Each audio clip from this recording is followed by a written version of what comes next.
O veliké řepě. Byli jeden dědeček a babička a měli malou vnučku.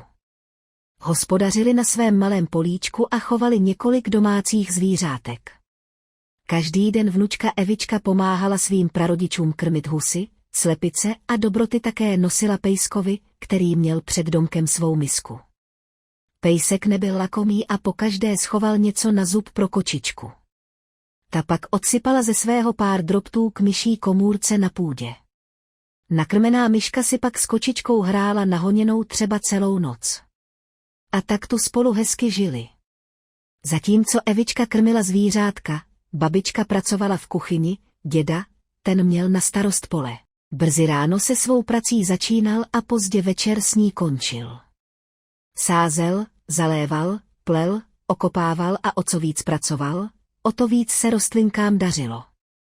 Vypěstoval řepu takovou, že se na ní chodili dívat ze sousední vsi. Byla obrovská, zabírala půlku pole a stále rostla a zvětšovala se. Nedalo se nic dělat, děda ji musel vykopat. Přece jen to jeho pole zas tak veliké nebylo. Motyka se mu však hned zlomila. Co teď? Jak tu řepu dostat ven?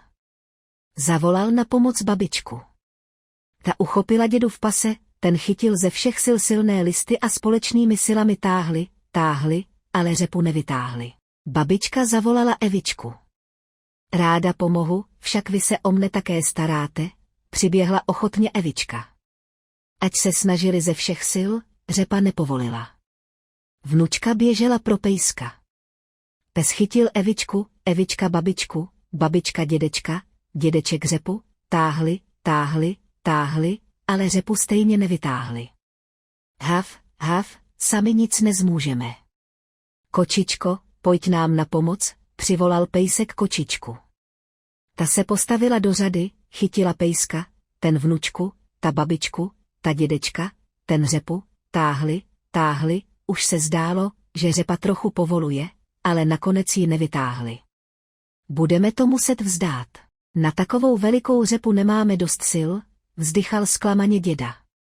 A co já? Ozval se dole u země pisklavý hlásek. To přišla kočičce na pomoc malá myška. Ty, myško? Jsi taková maličká. Jak bys mohla pomoci? Nevěřila babička. Děda se jen smál a taky nevěřil. Ale myška už stála v řadě. Chytila se pevně kočičky, kočka pejska, pejsek vnučky, vnučka babičky, babička dědečka, dědeček řepy, táhli a najednou rub. Řepa byla venku. Zůstala po ní v zemi díra, že by se tam vešel povoz i s koňmi. Jak řepa povolila, svalili se všichni na jednu hromadu. Smáli se a smáli.